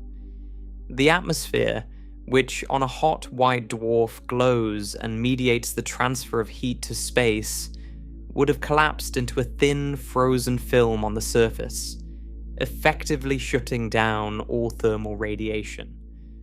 The thermal energy, which in a white dwarf is still enormous and drives the slow evolution of the object, would be essentially gone, reduced to the irreducible ground state energy that quantum mechanics demands. The magnetic field, which in many white dwarfs is powerful and observable, would have decayed to a faint remnant with no observable effects. And the electrons, the unsung heroes of the entire structure, would be exactly the same as they were from the beginning. Still degenerate, still energetic, still holding the entire object up against the relentless pull of gravity, unchanged by the cooling process, untouched by the passage of time, performing their quantum mechanical duty as though nothing had happened, because for them, nothing has. The object would be in its ground state, the lowest energy configuration that quantum mechanics allows for a body of this mass and composition. It would be stable, it would be permanent, it would endure, as far as we can tell from established physics, essentially forever. A crystalline sphere of dead stellar matter, held up by quantum pressure, sitting in the darkness, carrying within it the elemental products of fusion reactions that occurred so long ago that the timescale separating them from the present would make the age of the current universe seem like less than a single tick of a clock.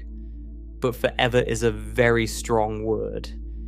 And the universe has a way of undermining permanence over sufficiently long timescales.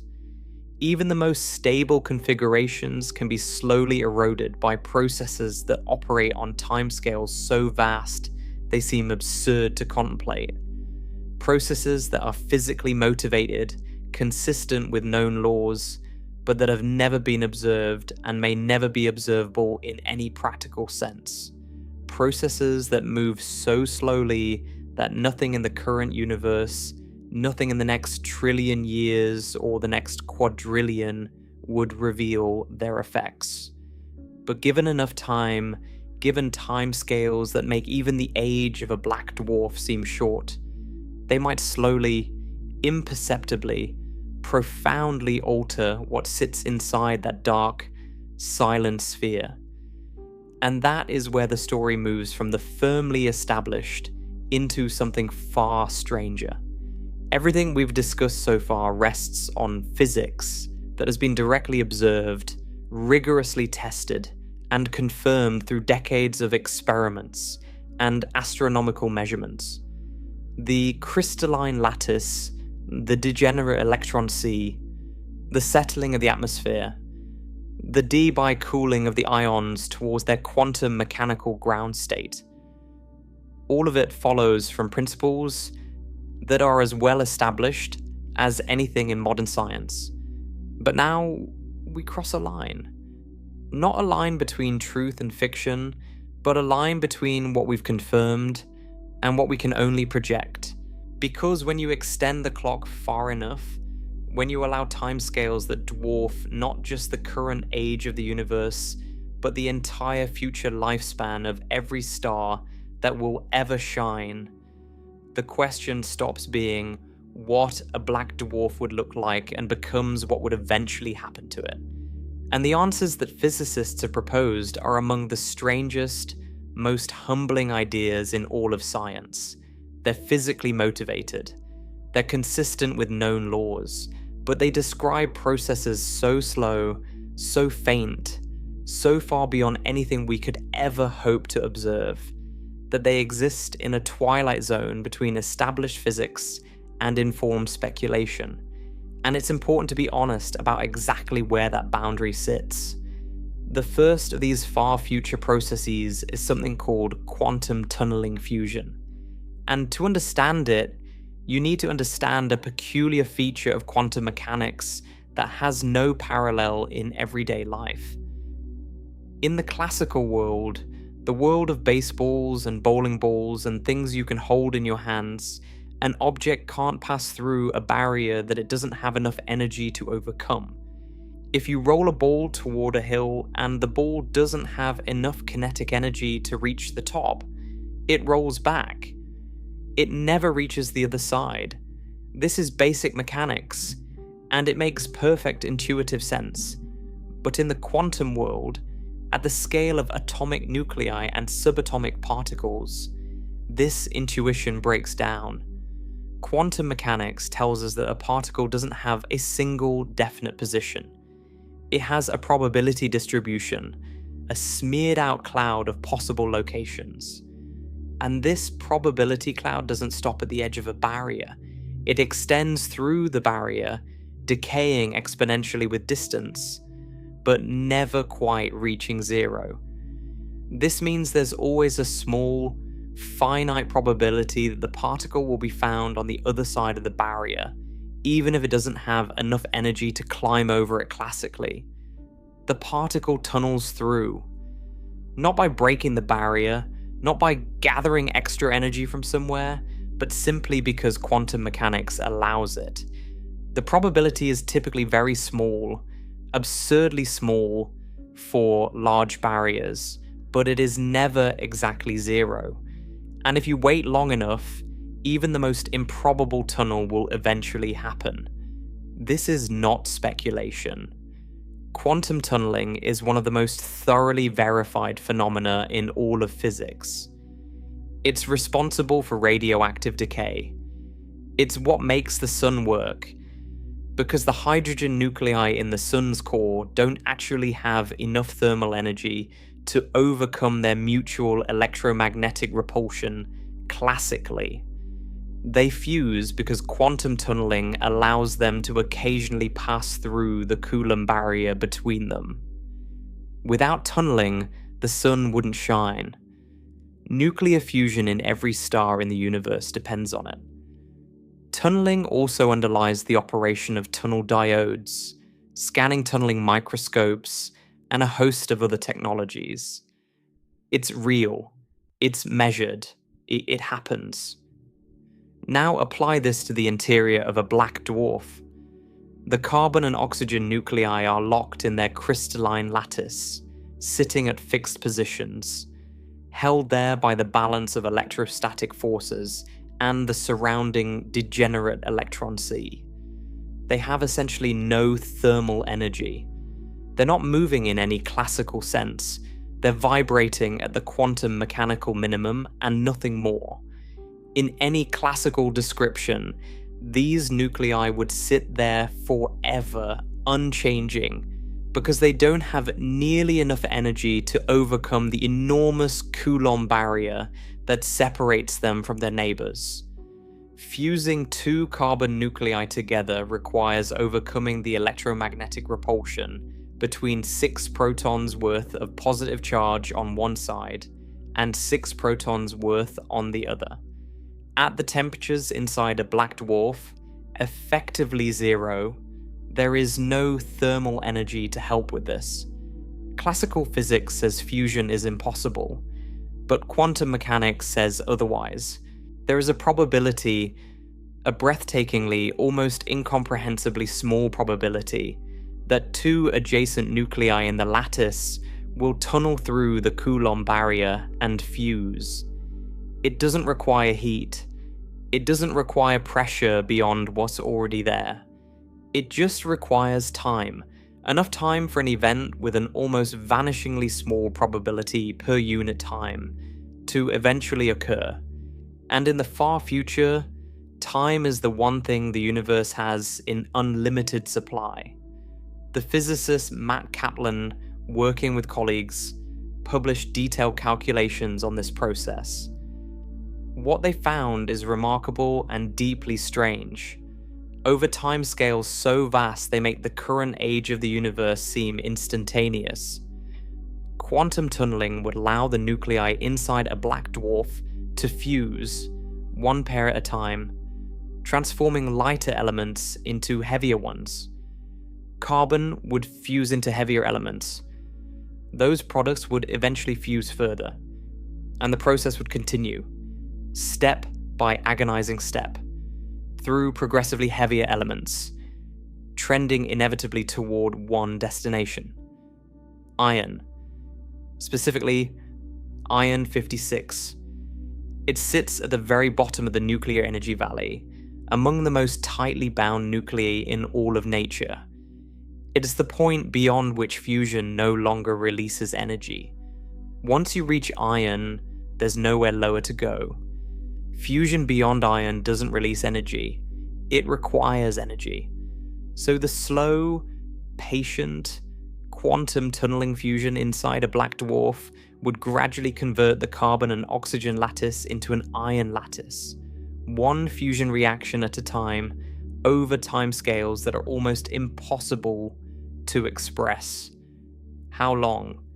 Kaplan's calculations suggest timescales on the order of 10 to the power of 1100 years for the lightest black dwarfs, the ones with the lowest mass. That number deserves a moment of silence.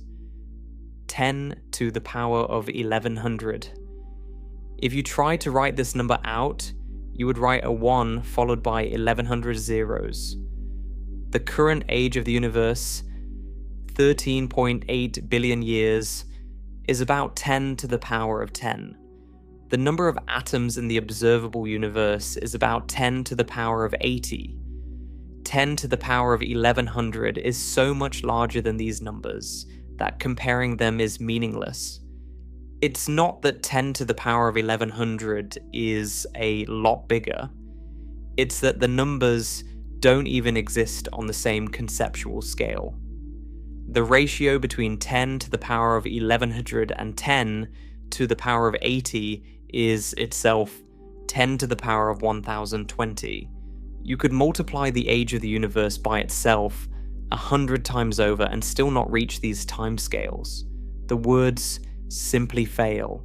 And here's what's haunting about this process. It would be invisible. There would be no flash, no explosion, no release of detectable radiation. Each individual fusion event would release a tiny amount of energy, absorbed immediately by the surrounding lattice. The black dwarf would warm by an imperceptible fraction of a degree, then radiate that energy away long before the next fusion event occurred. From the outside, nothing would appear to change. The object would still be dark, still cold, still silent. But deep inside, one nucleus at a time, the composition would be shifting. Carbon becoming sodium, sodium becoming magnesium, magnesium becoming silicon, silicon becoming iron. An alchemical transformation so slow that it would take longer than any process that has ever occurred or ever will occur in the observable universe as we know it. But the end of this road is not peaceful, because once the interior of a black dwarf has been converted to iron, something catastrophic becomes possible. Iron cannot fuse to release energy. An iron core cannot support itself against gravity through any future fusion reactions. If the black dwarf happens to be near the Chandrasekhar limit, around 1.4 solar masses, the conversion of its interior to iron could destabilize it. The iron core would be slightly denser than the original carbon-oxygen core because iron nuclei pack differently. This increased density could push the object over the edge, past the mass limit that electron degeneracy pressure can support. The result would be a gravitational collapse, a supernova, a cold, dark, dead star, trillions upon trillions upon trillions of years after it stopped shining, would explode. Not because anything fell into it, not because it collided with something, but because quantum tunneling slowly, silently, over timescales that dwarf comprehension, reforged its interior into a composition that could no longer hold itself up. Kaplan has described these hypothetical events as the last supernova the universe will ever produce. They would be the final explosions in a cosmos that has long since gone dark. Every ordinary star would have burned out trillions of years earlier. Every galaxy would have dispersed. The universe would be a vast, cold, empty void, and then, impossibly far in the future, scattered across that void, black dwarfs would detonate one by one. The last fireworks in a dead universe. It's a staggering image, but I must be precise about its status. This is a theoretical prediction. It's based on real physics, quantum tunneling is real, Coulomb barriers are real, the trend toward iron is real, but the specific timescales and outcomes depend on calculations that have not and cannot be experimentally verified. No one has ever observed quantum tunneling fusion at zero temperature in a crystalline lattice on timescales of 10 to the power of 1100 years. The prediction follows logically from well-established principles, but the extrapolation is extreme. It's informed speculation of the highest quality, rooted in solid physics, but speculation nonetheless. This second far-future process that could alter the interior of a black dwarf is even more uncertain. It involves the possible decay of protons themselves. In everyday life, protons are stable. Every proton that exists in your body, in the air you breathe, in the ground beneath your feet, has existed since it was formed in the early universe, billions of years ago. No proton has ever been observed to decay. Protons are among the most stable particles in nature. But some theoretical frameworks in particle physics, particularly grand unified theories that attempt to merge the strong nuclear force with the electro-weak force into a single unified interaction, predict that protons are not perfectly stable. They predict that protons have a finite lifetime, extraordinarily long but not infinite. The predicted half-life varies depending on the specific theory, but most estimates place it somewhere in the range of 10 to the power of 40 years or longer. Some models predict even longer half-lives, up to 10 to the power of 65 years or beyond. Let me put 10 to the power of 40 years in perspective.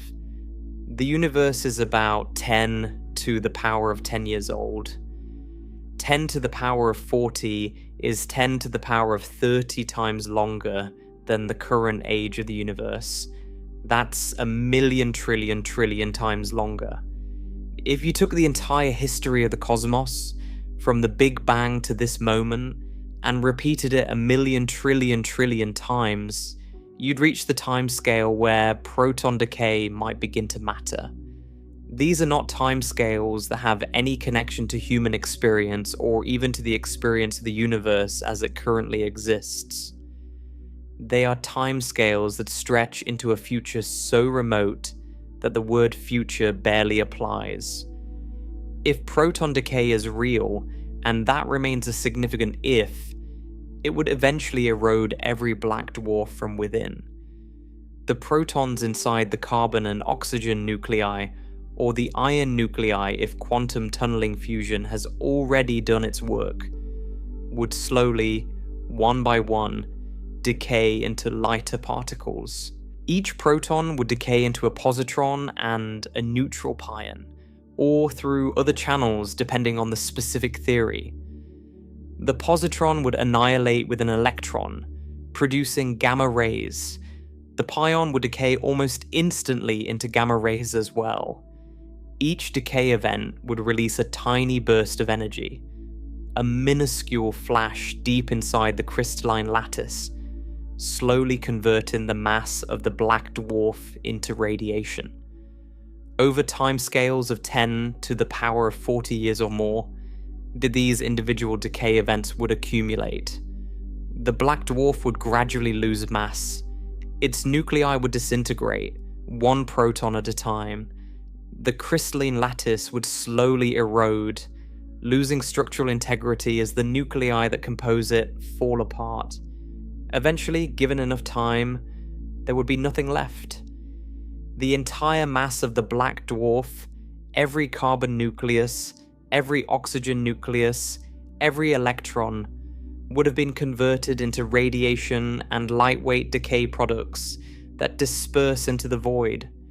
The object would simply cease to exist, not through collapse, not through explosion, through slow, patient, quantum mechanical erosion.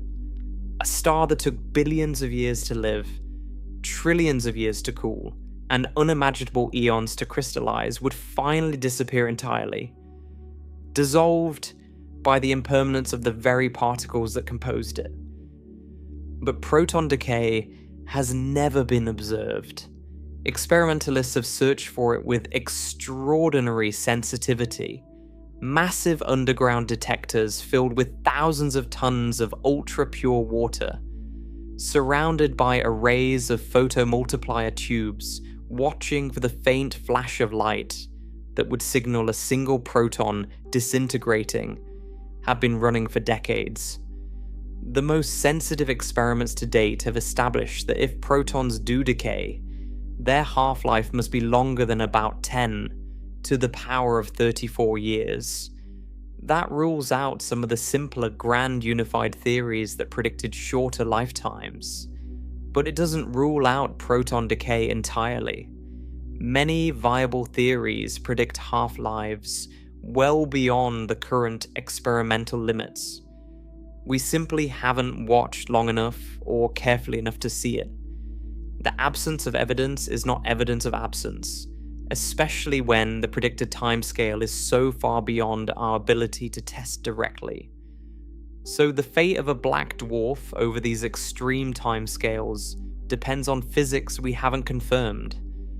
If protons are perfectly stable, as they might be, then a black dwarf that hasn't been pushed over the Chandrasekhar limit by tunneling fusion would simply persist.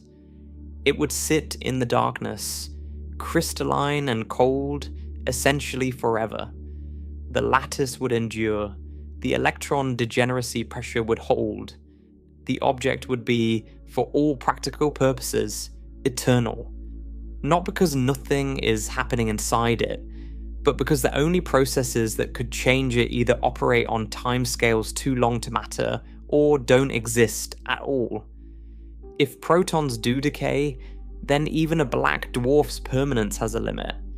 But that limit is so far in the future that calling it a limit feels almost dishonest.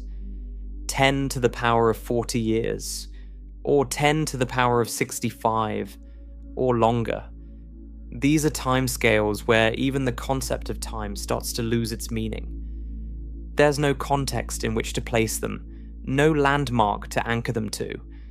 They just stretch on, featureless and flat, until eventually, imperceptibly, the matter that was once a star simply isn't there anymore.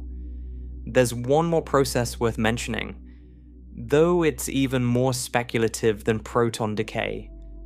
Over timescales that may reach 10 to the power of 67 years or beyond, a black dwarf could theoretically transform into a black hole through quantum tunneling of its entire mass configuration. Just as individual nuclei can tunnel through Coulomb barriers, the entire collection of matter in a black dwarf has a fantastically small but non-zero probability of spontaneously rearranging itself into a black hole configuration. This is quantum tunneling applied not to a single particle, but to an entire macroscopic object. The probability per unit time is so absurdly small that the timescale dwarfs even the tunneling fusion timescale. Some estimates place it at 10 to the power of 32,000 years or more for stellar mass objects. These numbers are so large that writing them down is an exercise in futility. But in a universe with infinite time, even this could theoretically occur, eventually. After timescales that make 10 to the power of 1100 look like an eye blink, I bring up these speculative possibilities not because they're certain, but because they reveal something profound about the nature of physical existence. Even an object as seemingly permanent as a crystallized sphere of degenerate matter, supported by one of the most robust forces in quantum mechanics, may not last forever. The universe, it seems, does not permit true permanence. Every structure, no matter how stable, no matter how robust, may eventually succumb to quantum processes that operate on timescales we can barely write down, let alone comprehend. Even the silence of a black dwarf may not be the final word. But let me bring us back to what we can say with confidence. Because the speculative far future, as fascinating as it is, should not overshadow the central truth of this story.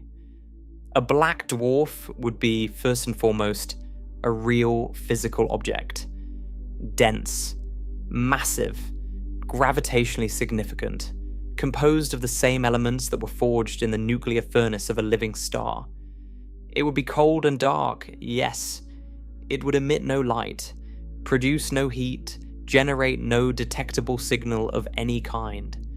But it would be there, occupying space, bending the paths of any photons that happen to pass nearby, holding any surviving orbiting bodies in their ancient tracks, carrying within it the crystallized ashes of stellar fusion, locked in a quantum mechanical lattice, supported against the crush of gravity by the Pauli exclusion principle, the same principle that held it up when it was a blazing white dwarf billions and trillions of years earlier.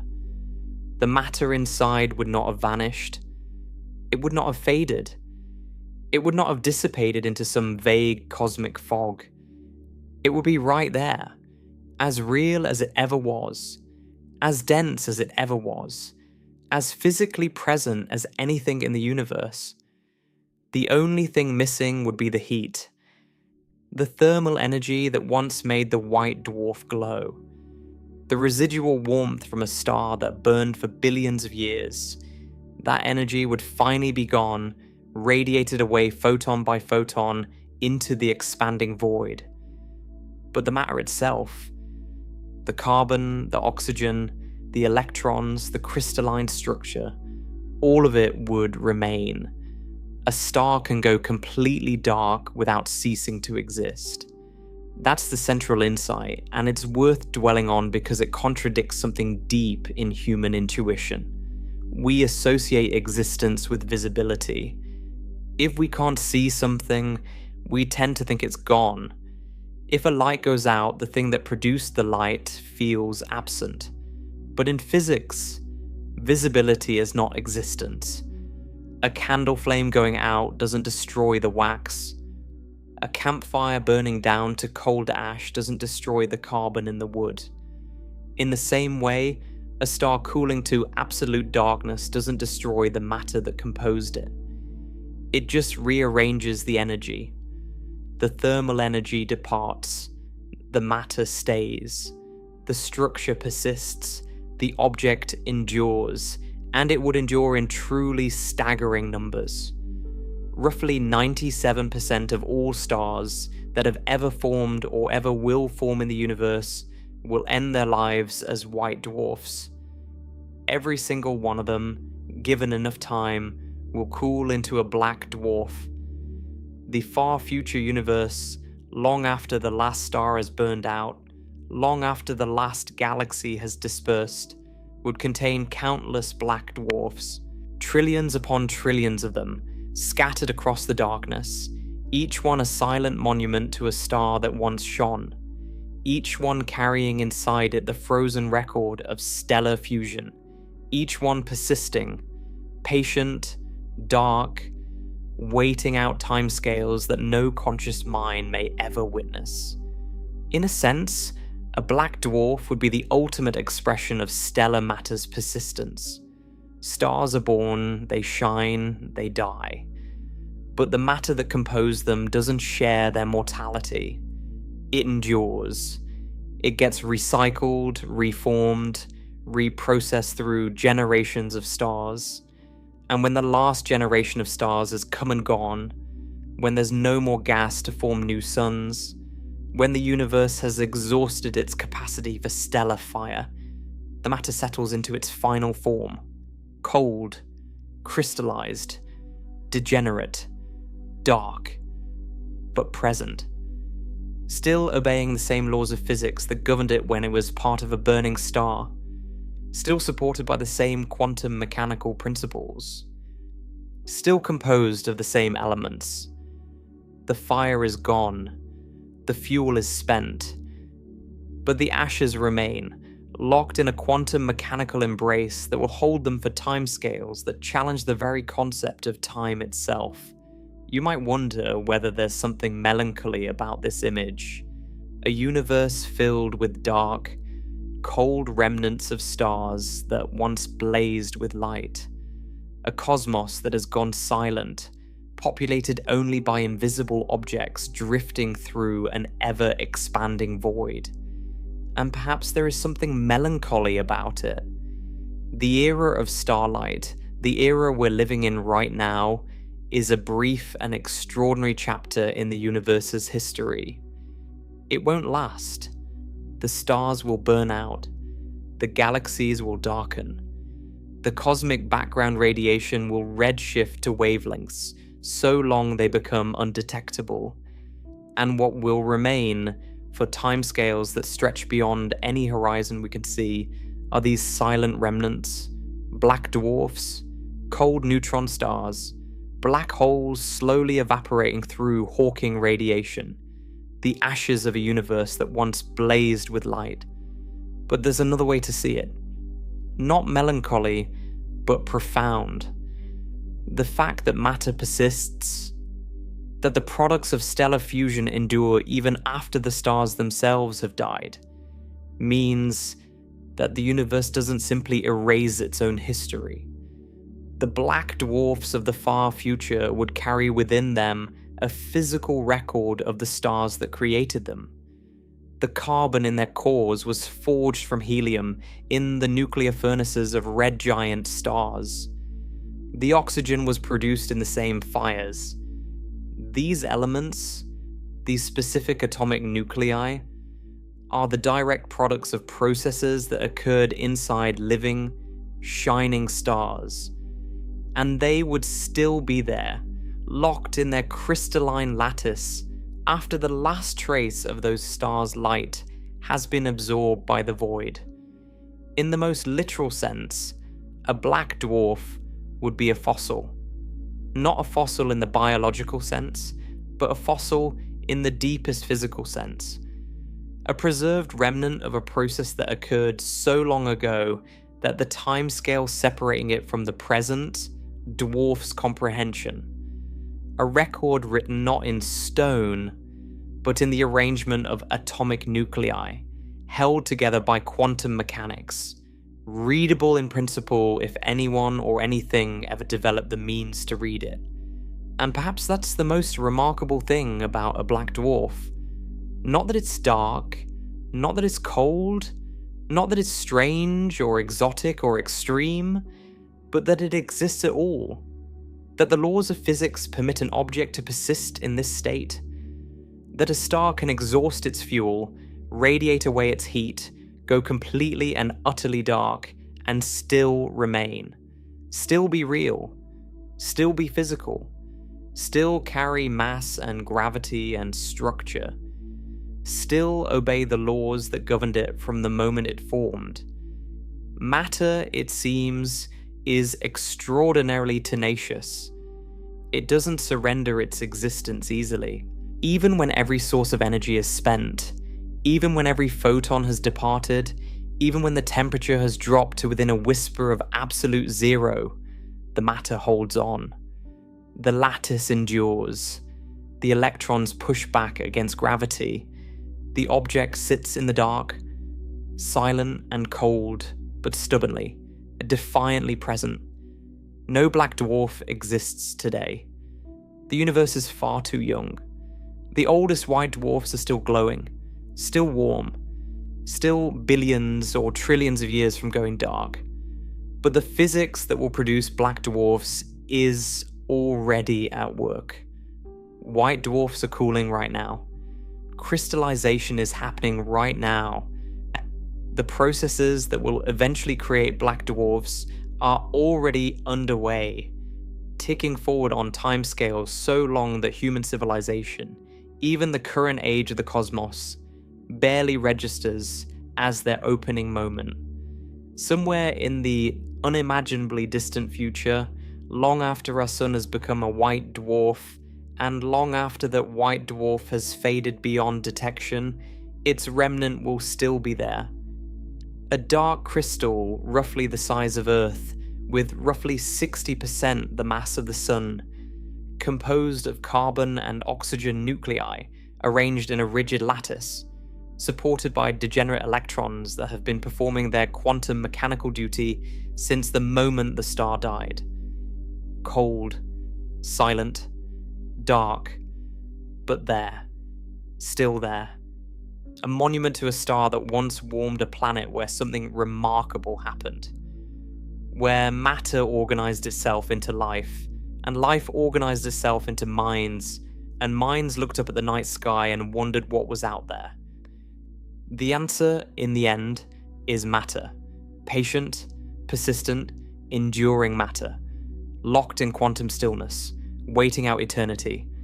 That is what would exist inside a black dwarf. Not nothing. Something. Something real. Something dense.